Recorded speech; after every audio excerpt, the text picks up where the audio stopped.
Vamos a proceder a la lectura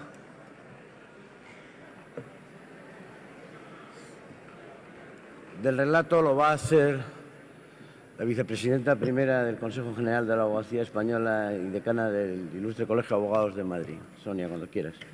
Gracias, presidente. Pues, queridos compañeros, me toca a mí exponeros, voy a intentar ser muy breve, las conclusiones de estas magníficas jornadas. Evidentemente la tarea no es fácil porque el contenido ha sido muy interesante, pero vamos a ello. La primera ponencia sobre la función social de la abogacía comenzaba con la ponencia de Antonio Garrigues Walker, que decía que nos encontramos ante una época intelectualmente fascinante en la que existe una necesidad de adaptación a los cambios, que todo va a ser más complejo y que triunfarán las profesiones que se adapten al cambio.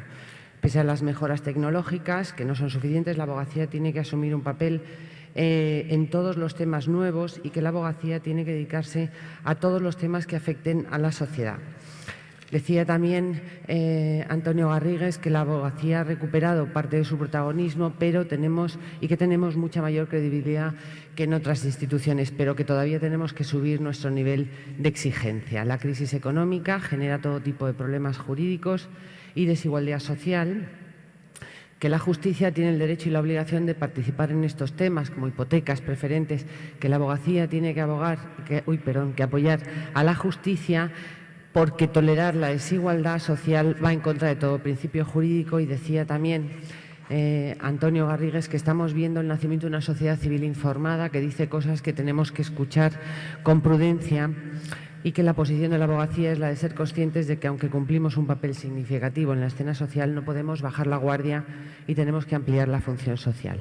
Juan Luis Ibarra Robles, presidente del Tribunal Superior de Justicia Vasco, criticaba las reformas de la Administración de Justicia, tanto en lo que respecta a los órganos de gobierno como a las competencias, y afirma que estamos ante un nuevo modelo que va hacia la ruptura del modelo acordado en el Pacto por la Justicia de 2001 y la desaparición de la justicia de proximidad. Y proponía el ponente, el señor Ibarra, la creación de una agencia estatal de administración de justicia, tener en cuenta los indicadores de la Unión Europea y, en definitiva, que jueces y abogados y el resto de las profesiones del foro expresen una vinculación positiva al cumplimiento del deber ser constitucional y no la interpretación literal de las normas.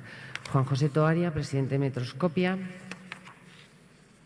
decía que el abogado contribuye a la justicia con la mejor defensa, que en España la abogacía se considera una institución que participa en la defensa del bien común a través de la defensa de los intereses particulares, que actualmente existe una crisis de confianza institucional, pero que, sin embargo, se registra un alza en la evaluación positiva ciudadana respecto del abogado, lo que, según él, estaba motivado por dos causas. Primero, que la abogacía ha sabido erigirse en portavoz del sentir colectivo de temas que afectan al interés público, y por qué la abogacía se ha constituido en el pacificador de la vida social. Existe un claro éxito en la comunicación, donde la abogacía nunca nos habíamos mostrado tan unidos, con una única voz que nos ha hecho ganar en credibilidad ante el sentir colectivo. Cada vez, decía el ponente, hay una mejor valoración del Consejo entre los abogados y entre los ciudadanos, y respecto a la evaluación de los ciudadanos sobre los colegios y los abogados, destacaba respecto a los colegios que la imagen de los colegios, que está destacando la imagen razonablemente clara de lo que son y para qué sirven.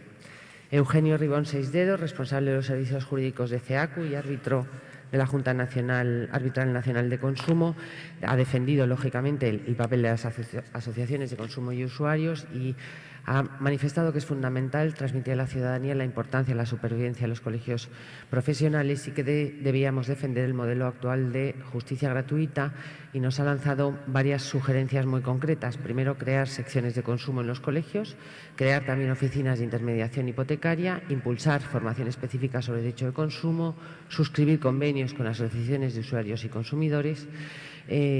Nos decía que los colegios debíamos ser garantes de los derechos sociales, acercar la justicia al ciudadano, crear gabinetes de comunicación y, sobre todo, desarrollar y utilizar las redes sociales. En la segunda ponencia, sobre la Ley de Servicios Profesionales, Juan Fernando López Aguilar, eurodiputado y exministro de Justicia, decía haciéndose eco del ponente anterior, del presidente de Metroscopia, que la opinión de la ciudadanía, a través de las encuestas de Metroscopia, valoraba positivamente la actuación de los abogados españoles y que siendo o partiendo del dato de que somos 130.000 abogados en ejercicio y que también el nivel de litigiosidad es uno de los más altos de Europa, ello precisamente justificaba o hacía comprensible la necesidad del despliegue territorial de la abogacía y de sus 83 colegios de abogados organizados por partidos judiciales, e incluso justificaba también la necesidad de los 10 consejos autonómicos. El Comité LIBE y por ende el propio Parlamento Europeo, decía el exministro, considera necesaria la interoperabilidad de los colegios profesionales. Respecto a la Directiva de Servicios Profesionales, decía el eurodiputado que la Unión Europea no busca ni desea la inclusión de la abogacía en su regulación y que opta por mantener la legislación sectorial propia, representada por las directivas de libre circulación y libre establecimiento, y que esta regulación propia debe suponer un valor añadido a una profesión con aspectos tan característicos como es la nuestra del secreto profesional. Decía el ponente que era necesario el mantenimiento de nuestro propio código deontológico, no solo a nivel nacional, sino también europeo, que la formación de los abogados es crucial para el correcto desarrollo de los programas de libertad y justicia, que también era fundamental la existencia de una formación básica homologada, de una colegiación obligatoria y de la ley de acceso a la profesión, concluyendo con una afirmación definitiva y radical, que la Unión Europea no aprobaría la supresión de los colegios de partido ni la disminución del número de colegios de abogados ni la ley de acceso a la profesión.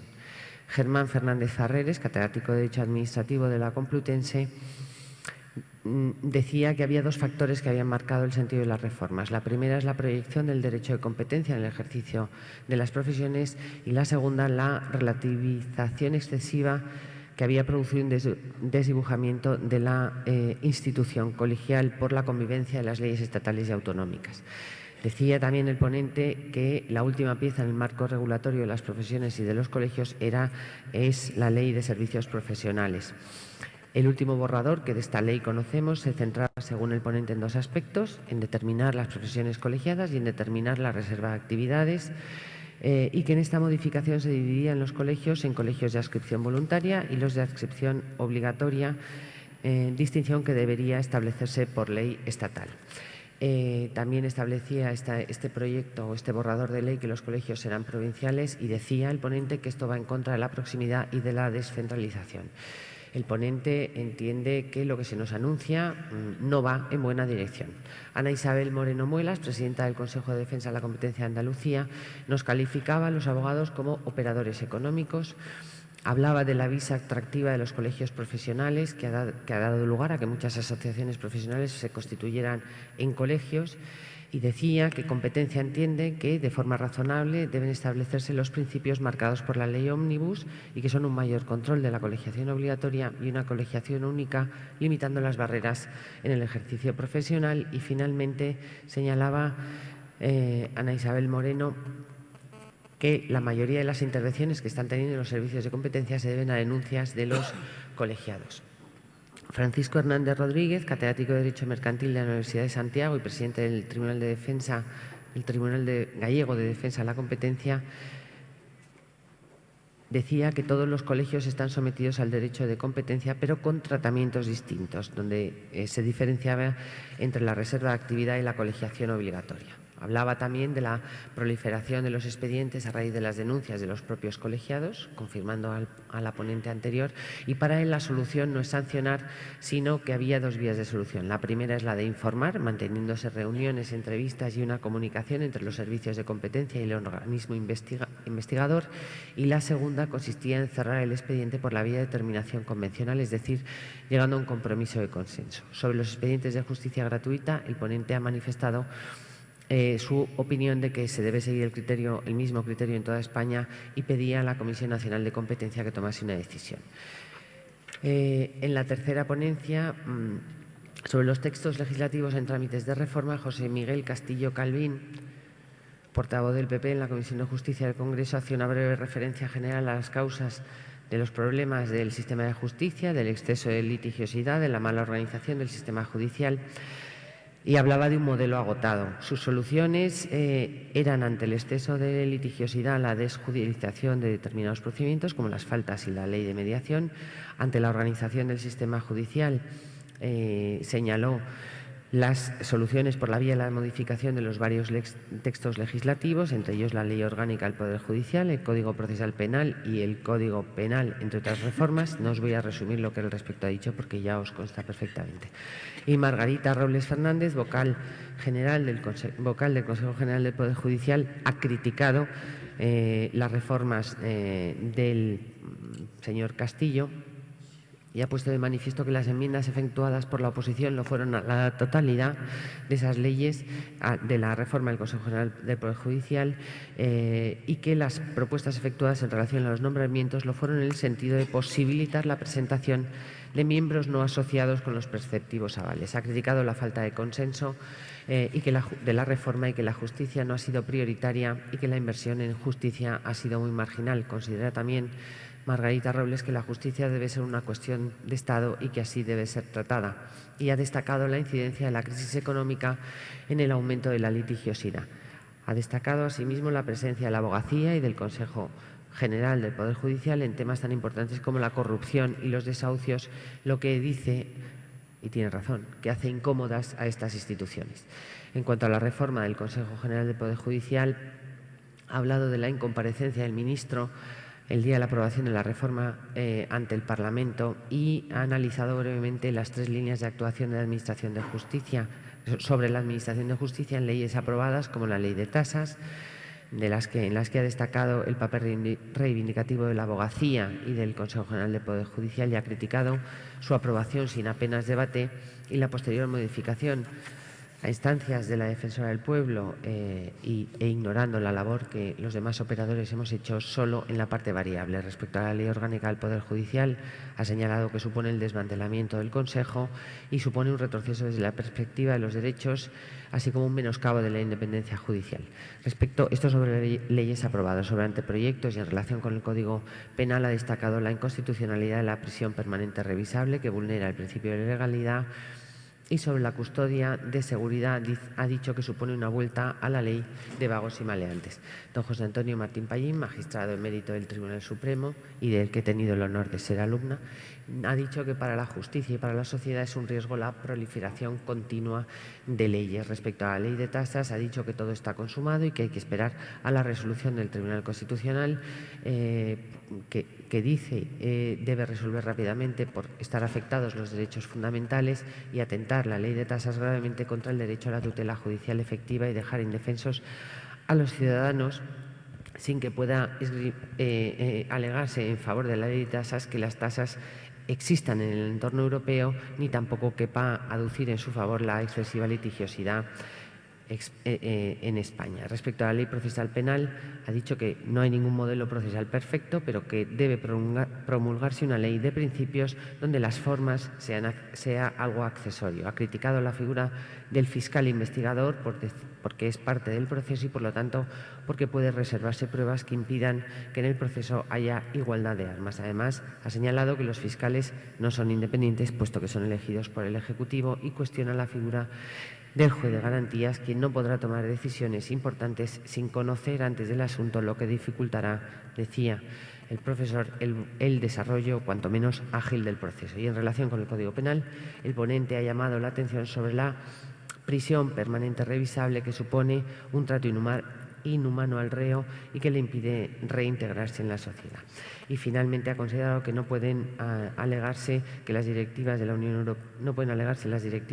Europea para cambiar el actual sistema de la abogacía, que debe ser defendido por todos.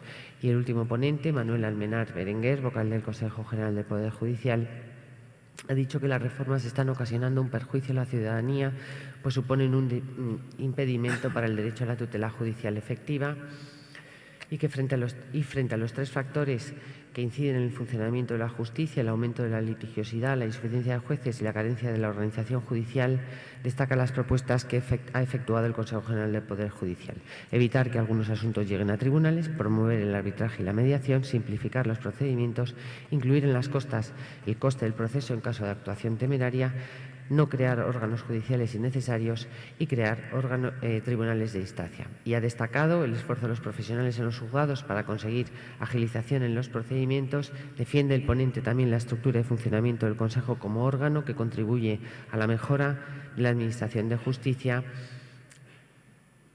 Y ya está. Muchas gracias.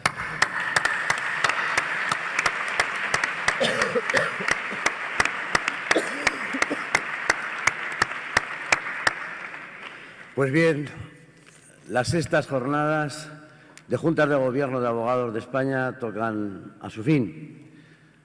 Tengo la sensación de que el mejor homenaje que podemos rendir a nuestra profesión y especialmente a los compañeros que nos han precedido en el Gobierno de los colegios es el trabajo serio, el trabajo profundo, el trabajo extenso que se ha desarrollado durante este día y medio.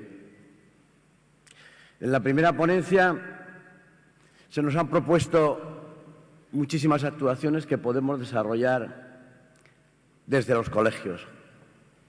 Yo me atrevería a decir, solo ha faltado poner un complemento, unidos, absolutamente unidos, que es como ya hemos experimentado que podemos hacer algo.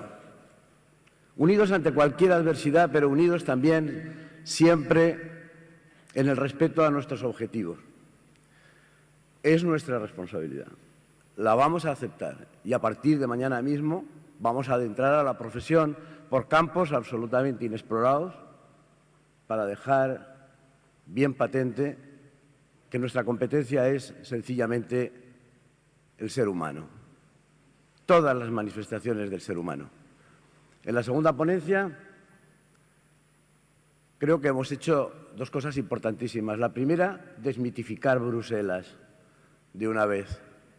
Y la segunda, ponerle nombre a ese, no sé cómo llamarle alternativamente, le hemos llamado cosa. A partir de este momento, la cosa es la propuesta que suelta el Ministerio de Economía a ver cómo le sienta a los abogados. En todo caso, la ley de colegios profesionales debería esperar, pero quieran o no quieran, tendrán nuestro criterio. Con firmeza, con respeto, con la colaboración que prestamos siempre a los mejores avances. La tercera de las ponencias, siento deciros, queridos compañeros, que parece conducirnos a una reflexión. La justicia no tiene solución. Hace ya más de 25 años, unos cuantos entusiastas, entre los que me encontraba, preparamos unas jornadas que se llamaba La justicia tiene solución. Tuvo solo dos versiones, dos sesiones. ¿Y por qué desde hace 25 años la justicia no ha encontrado su solución? Bien, yo no lo voy a establecer. No llego a la categoría de ponente y no voy a intentarlo ahora, desde luego. Pero sí que me atrevo a decir una cosa. Habrá que hacer cosas diferentes. Si seguimos haciendo las mismas cosas, seguro que dentro de 25 años la justicia seguirá sin tener solución. Y si se mueve, la estamos moviendo. La abogacía nunca había actuado con otros operadores sociales. Como sabéis, tenemos abierta una plataforma con sindicatos y consumidores y usuarios precisamente para luchar contra las tasas y para muchas más cosas. Y desde aquí lanzamos el guante a la judicatura para que esos conciertos, que también son novedosos, porque nunca jamás los profesionales de la Administración de Justicia habíamos estado más unidos en cuestiones importantes. Como digo, cuanto más se estrechen los lazos de los profesionales de la justicia, más fácil será mover hacia la solución de la Administración de Justicia. En todo caso, hago votos porque en los séptimos encuentros hayamos ya iniciado una actividad de solución de gran parte de los problemas de esa Administración de Justicia. Comenzábamos estas sesiones diciendo estamos en Vigo, estamos en Vigo, y vamos a pelear porque el Colegio de Vigo subsista, porque subsistan los 83 colegios de abogados de España, porque se reconozca su función social y en todo caso se potencien y en ningún caso se aleje de la ciudadanía el Consejo Jurídico y la defensa, muchas veces representado, querido Manuel, por una actuación que desconocéis en los juzgados, que es esa mano en el hombro que más de una vez verías que tu padre le echaba a un cliente porque esa es la única actuación de paz que se puede dar a un cliente. A un cliente que sea consciente de que la vida se gana y se pierde, pero garantizando que su abogado se ha dejado la piel por defender sus derechos. Os deseo un feliz viaje de regreso y os invito a tomar en la terraza un cóctel de despedida. Muchas gracias.